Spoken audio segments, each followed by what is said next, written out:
point is that that's why we're together, right up there. His name is Jesus. Because he prayed that we all may be one. I don't know that we have ever understood the implications of it. Those who keep their hand on the plow and keep looking back, keep tripping over their own feet. They don't move forward for the kingdom of God. Now, as principled people, we already have determined what some of the differences are. I received a missive the other day from somebody who was angry because I was calling for a new Oxford movement, and he wanted to tell me how effective the first one was. And I was really grateful for his astute meanderings. And wondered if he had actually ever read any of the people of the Oxford movement. I rather doubt that he had, but he did have an opinion. And he claimed to be traditional, and he claimed to be evangelical, and he claimed to be some other things. I don't know what it was. All those terms, I guess, of self-description are nice for people who have a deadline to write their mission statements. But the poor man needed to be healed. He was reacting to things. He was showing his own woundedness, the own things that he needed to be healed from. And that's where we are, beloved. Jesus wants to heal us. He wants us to move forward. Now, why do I feel that strong? Well, it was about 1984. And I had been invited while in Jerusalem to go to an ecumenical liturgy.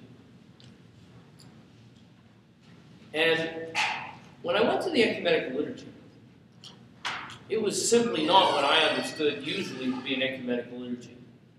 I didn't see any United Methodists. I didn't even know what a Baptist was in those days. I hadn't lived in Texas yet.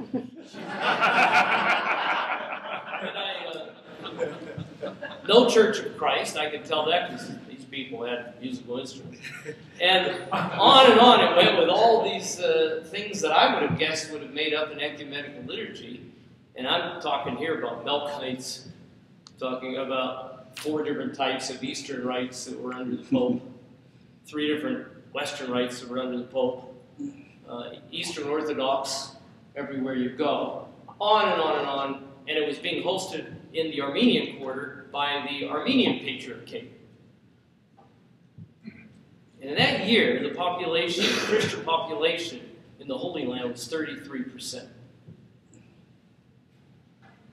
Now today, I want you to go and look and see what the population, the Christian population is in the Holy Land today, since then.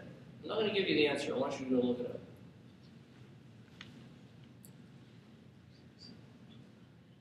But on good days, it's 5%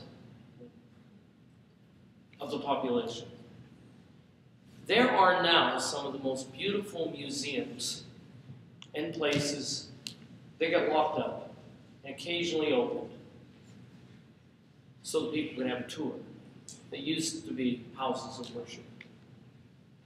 They used to be places where active Christian parishes were, where there was a priest at the altar every day, where the word was being preached, sacraments celebrated. And if that isn't bad enough, you know the history of the Church of the Holy Sepulchre. Because of all the battling that goes on between the primary custodians of the Church of the Holy Sepulchre, you know the story, don't you? It is opened up in the morning by Muslims and it's locked up at night by the Muslims. Now, that's a parable. That's a parable. Christians in the Holy Land are very rapidly coming to the understanding that they no longer have the luxury of fighting each other. Because when they were fighting, Islam took over. When they were fighting, Jewish people started moving into the Christian quarter and taking over buildings. Now, I'm not going to get into the debate over whether the children of Israel have a right to the place. Just for fun sometimes, Utah with a Jew and a Muslim and figure out who went up on the mount. Was it Isaac or was it Ismail? Now, I know Jewish Christians believe, and I'm not here to debate it, but you try to have a cup of Turkish coffee with somebody who tells you it's Ishmael.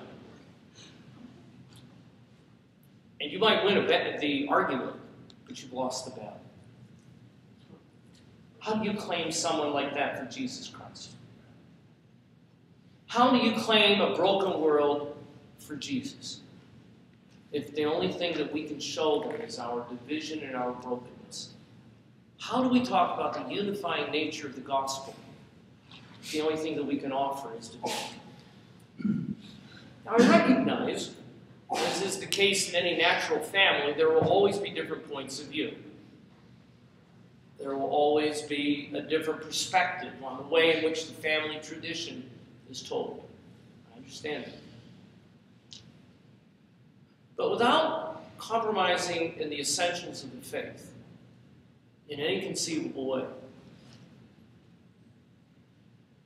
I'm convinced that the Orthodox must move forward, finding new ways that we can cooperate, work together for the extension of the kingdom.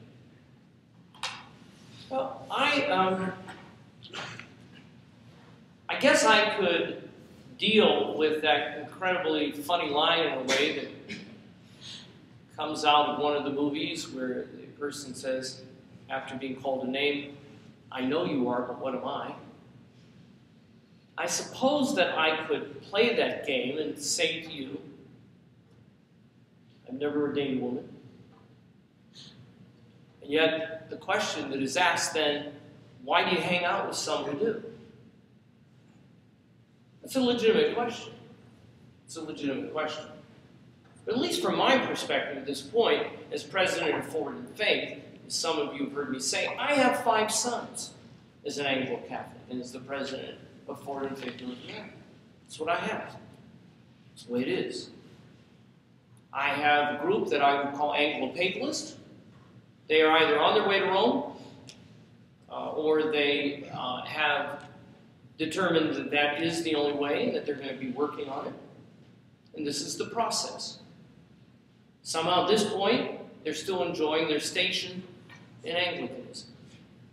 Well, another one of my sons happens to be Anglo-Orthodox. He's rather convinced that the only way to move forward is somehow to integrate with the Western Rite and the Antiochians, or somehow to begin the process of seeing if SCOBA and the other Orthodox workings together in this country will work. I have a third son who has decided the ACNA is the route because of the fact that it suddenly meant a wider mission, an opportunity to do worldwide mission, to be a part of something that's much bigger, to have an opportunity to show up in a variety of places around the world, saying I'm an Anglican, and being a part of a patrimony that is 2,000 years. I have more troubles talking with some people who think that Anglicanism is only 400 years old, who happen to call themselves Anglicans, than I do with Roman Catholics who know that there's a 2,000-year tradition to be found in the English spiritual tradition.